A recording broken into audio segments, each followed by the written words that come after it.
আমার গোপাল বড় বুদ্ধিমান। ধরে বললেন, মা আমি খুব ক্ষুধার্ত, আমাকে দুগ্ধ পান করাও। মা যশোদা কি করেছেন, গোপালকে কোলে করে নিয়েছেন। গোপালকে কোলে করে নিতেই গোপাল একটু দুধ পান করেছেন, করে গোপাল মায়ের দিকে তাকিয়ে আছেন। মা একটা কথা বলবো, মা একটা কথা বলবো। আরে বললা গোপাল, কি হয়েছে? মা একটা কথা বলবো। বলে বললা। বলছে, মা তুমি আমাকে বেশি ভালোবাসো না ওই দুধকে বেশি ভালোবাসো?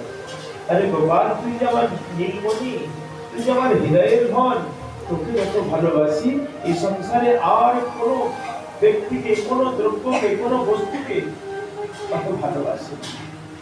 ঠিক আছে মা। গোপাল দুগ্ধ পান করছে। এদিকে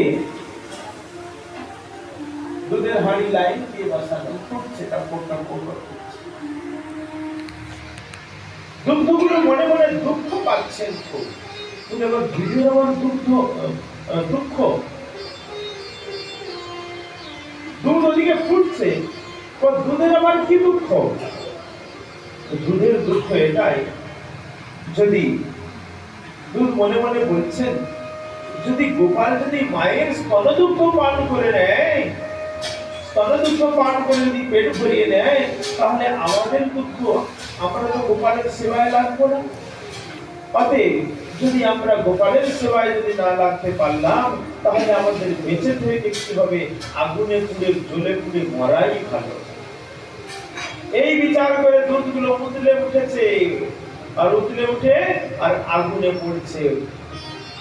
একদিকে এক কবি বলছে,